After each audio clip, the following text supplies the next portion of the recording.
Assalamualaikum warahmatullahi wabarakatuh. Perkenalkan, saya Dia Fernanda dengan NIM 215080107111003 dari kelas Ekotoksikologi M01 dengan nomor presensi 29. Pada kesempatan kali ini saya akan menyampaikan review jurnal saya terkait tema penelitian toksisitas perairan dan sedimen. Adapun jurnal yang saya ambil yaitu dari Widya Stuti dan Arfiati pada tahun 2018 dengan judul Kandungan Merkuri dalam Cacing Tanah pada Sedimen yang Tercemar Logam Berat. Adapun topik pembahasan pada review jurnal saya kali ini yaitu yang pertama ada latar belakang, yang kedua ada tujuan penelitian, yang ketiga ada metode penelitian, yang keempat ada hasil pembahasan, dan yang terakhir ada kesimpulan. Yang pertama yaitu latar belakang.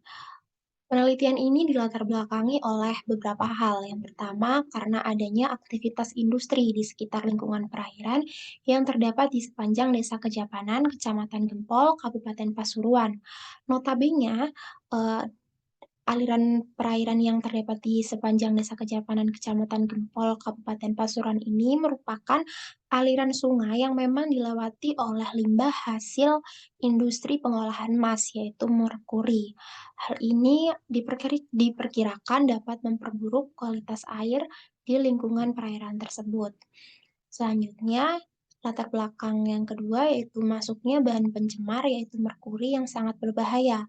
Mengapa merkuri dikatakan berbahaya? Karena merkuri ini ketika masuk ke dalam suatu perairan akan menjadi sebuah eh, terakumulasi, jadi akan mengakibatkan terjadinya toksisitas yang tinggi bagi badan perairan itu sendiri. Selain itu, merkuri sendiri juga dapat terakumulasi pada sedimen dan juga organisme hidup. Pada penelitian ini, organisme yang digunakan yaitu cacing Lumbricus sp, di mana cacing ini tuh berguna sebagai penyerap dari limbah pengolahan emas yaitu merkuri itu sendiri. Karena cacing Lumbricus sp ini memiliki toleransi yang tinggi terhadap kontaminasi logam berat. Sehingga nantinya logam berat yang ada di lingkungan sedimen ataupun di perairan itu akan diserap atau diakumulasi oleh Lumbricus sp ini ke dalam jaringan tubuhnya. Selanjutnya yaitu untuk tujuan penelitian, terdiri dari dua, yaitu untuk menentukan kandungan merkuri atau Hg dalam sedimen dan cacing Lumbricus sp, serta untuk menentukan kondisi perairan di Desa Kejapanan, Kecamatan Gempol, Kabupaten Pasuruan ini melalui pengukuran parameter kualitas air di perairan yang tercemar oleh limbah merkuri atau Hg ini. Selanjutnya yaitu ada metode penelitian. Untuk waktu dari penelitian ini dilakukan pada bulan Januari hingga Maret tahun 2017 yang bertempat di Desa Kejapanan, Kecamatan Gempol, Kabupaten Pasuruan. Untuk pengujiannya sendiri menggunakan metode survei di mana nanti akan dilakukan survei secara langsung pada titik-titik yang sudah ditentukan sebagai lokasi pengambilan sampel secara purposive sampling. Jadi sudah ditentukan terkait lokasinya yaitu lokasi pengambilan sampel 1 itu pada titik sebelum saluran pembuangan limbah. Lalu sampel 2 itu berlokasi tepat di saluran pembuangan limbah, dan ada sampel 3 dan sampel 4 itu berlokasi setelah saluran pembuangan limbah. Selanjutnya ada prosedur kerja. Prosedur kerjanya ini menggunakan metode Atomic Absorption Spectrometry atau AAS dengan 2 kali preparasi, yaitu preparasi sampel cacing Lumbricus sp, dan yang kedua preparasi sampel sedimen.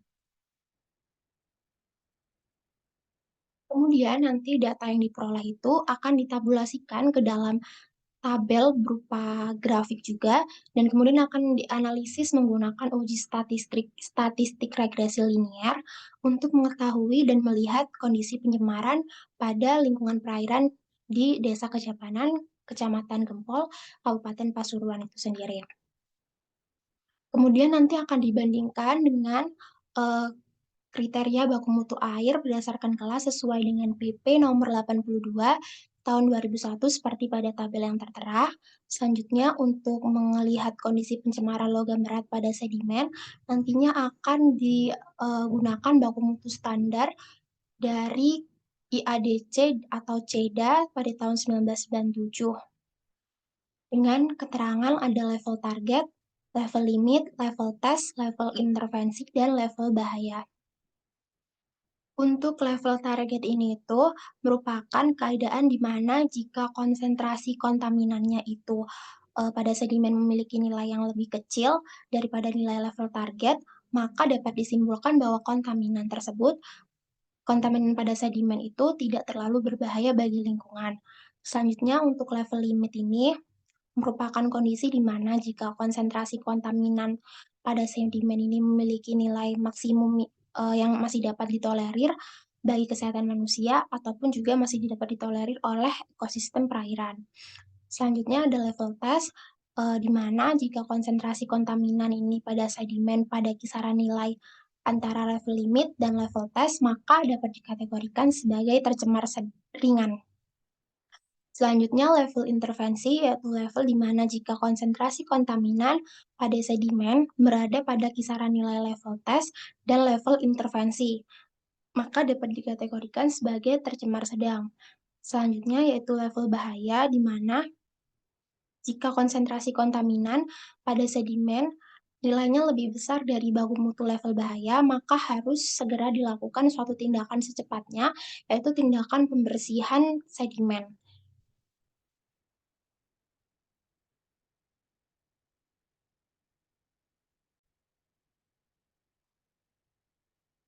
Selanjutnya yang keempat ada hasil dan pembahasan. Yang pertama ada pembahasan serta hasil dari pengukuran konsentrasi merkuri pada sedimen dan lumbricus SP. Jadi pada gambar di samping dapat dilihat bahwa yang pertama, konsentrasi merkuri ini tertinggi ditemukan pada sampel 2, baik itu untuk konsentrasi merkuri di sedimen yang berwarna hitam dan juga konsentrasi merkuri pada lumbricus aspe yang berwarna abu-abu. Jadi di sini eh, kandungan merkuri ditemukan paling tinggi ada di titik lokasi sampel 2 karena memang lokasi di sampel 2 ini merupakan lokasi yang tepat saluran pembuangan limbah sehingga limbah-limbah tersebut masih berkumpul pada titik itu dan belum dialiri atau belum mengalir dengan arus yang ada di aliran air tersebut. Selanjutnya, konsentrasi merkuri tertinggi pada sedimen, yaitu ada pada sampel 2, itu sebesar 0,29 plus minus 0,006 mg per liter. Selanjutnya juga ada konsentrasi merkuri terendah pada sedimen, yaitu sampel 4 sebesar 0,147 plus minus 0,007 mg per liter. Sebenarnya, mengapa pada sampel 3 dan 4 ini memiliki konsentrasi merkuri baik sedimen maupun cacingnya itu rendah? Karena memang lokasi pengambilan sampelnya itu berada pada lokasi yang sudah dialiri oleh aliran air sebelumnya atau sudah terbawa oleh arus limbahnya sehingga konsentrasi merkurinya cukup rendah dibandingkan dengan konsentrasi pada sampel 2 yang bertepatan pada lokasi pembuangan limbah itu sendiri. Selanjutnya, konsentrasi merkuri pada sedimen masih dalam level target 0,3 ppm yang menunjukkan bahwa konsentrasi kontaminannya ini memiliki nilai lebih kecil daripada nilai level target, yang dapat disimpulkan bahwa kontaminan pada sedimen ini tidak terlalu bahaya bagi lingkungan di perairan itu. Selanjutnya, konsentrasi merkuri dalam sedimen ini berkolerasi positif terhadap konsentrasi merkuri pada cacing. Artinya, eh, artinya itu merkuri di sedimen ini ketika dia mengalami peningkatan konsentrasinya, maka akan juga meningkatkan konsentrasi merkuri dalam cacing Lumbricus sp. Selanjutnya, tingkat mobilitas merkuri tergantung pada musim, jarak, Apabila arus besar, maka merkuri juga akan terbawa oleh arus lebih jauh dari sumber pencemar. Seperti tadi dapat diketahui pada konsentrasi merkuri terendah yaitu sampel 4 karena memang sudah terbawa oleh arus sehingga pada sampel 4 itu ditemukan konsentrasi merkuri yang cukup rendah. Senyawa merkuri sendiri itu dapat bersifat toksik pada ikan dan biota akuatik lainnya, karena memang merkuri ini tuh mampu mengalami proses biomagnifikasi pada rantai makanan, di mana jika organisme yang berada pada tingkat tropik paling tinggi, maka akan memiliki konsentrasi merkuri yang lebih tinggi dibandingkan dengan organisme yang berada pada tingkat trofik yang paling rendah. Selain itu, merkuri juga dapat memberikan efek bagi cacing Lumbricus sp ini sesuai dengan konsentrasi dan seberapa lama dia memaparkan merkuri itu. Jadi, hal ini sesuai dengan sifat merkuri yang bioakumulatif dan tidak bisa terurai sehingga akan terakumulasi dalam tubuh Lumbricus sp dan akan mengakibatkan resiko terjadinya otoksikologi.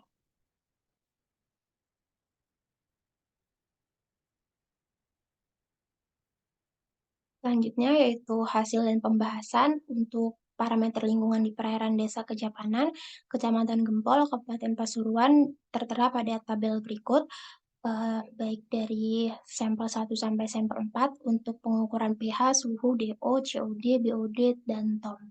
Sudah terdapat pada tabel bawah ini. Pada tabel ini dapat kita ketahui bahwa nilai pH tertinggi terdapat pada sampel 2 sebesar 7,37 dan BOD tertinggi juga terdapat pada sampel 2 dengan nilai 157,67 mg per liter. Nilai suhu tertinggi juga dapat ditemukan pada sampel 3, yaitu sebesar 29,77 derajat Celcius. Untuk DO dapat ditemukan pada sampel 3 dengan nilai tertinggi 7,50 mg per liter. Untuk COD juga pada sampel 3 tertingginya senilai 194,67 mg per liter. Dan untuk TOM juga dapat ditemukan nilai tertinggi pada sampel 3 sebesar 128,45 mg per liter. Untuk nilai pH dan TOM jika dirujuk pada PP 82 atau dibandingkan dengan PP 82 tahun 2001, itu masih berada pada batas maksimum yang direkomendasikan.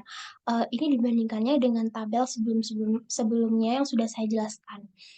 Selanjutnya juga nilai DO, BOD, dan COD jika dibandingkan dan merujuk pada PP 82 tahun 2001 ini memiliki nilai yang melebihi batas maksimum yang direkomendasikan, artinya sudah melebihi baku mutunya atau dapat dikatakan sudah tercemar. Apabila dikaitkan dengan konsentrasi merkuri yang ada di sedimen dan merkuri yang ada di cacing tanah, ketika DO dan COD-nya tinggi, maka konsentrasi merkuri juga meningkat. Sedangkan pada saat BOD rendah, maka konsentrasi merkurinya juga akan tinggi. Selanjutnya, untuk derajat keasaman pH ini menunjukkan bahwa peningkatan pH itu akan menyebabkan peningkatan toksisitas yang terjadi di suatu perairan atau di suatu sedimen. Selanjutnya untuk oksigen terlarut atau DO, ini merupakan parameter kunci yang nantinya akan menjadi penentu untuk menentukan tingkat pencemaran di lingkungan perairan. Karena nilai oksigen terlarut itu sangat penting ya untuk menunjukkan tingkat pencemaran yang dialami oleh suatu perairan. Selanjutnya untuk toksisitas yang ada di toksisitas merkuri sendiri itu dipengaruhi faktor yang mempengaruhi toksisitas merkuri itu terhadap biota akuatik yaitu ada suhu, pH, salinitas, DO, dan alkalinitas. Selanjutnya untuk kesimpulan, dari bahasan yang sudah saya jelaskan tadi dan dari jurnal penelitian ini diperoleh kesimpulan bahwa konsentrasi merkuri di sedimen dan cacing Lumbricus sp memang tertinggi ditemukan pada sampel 2, yaitu sampel yang berlokasi tepat pada saluran pembuangan limbah.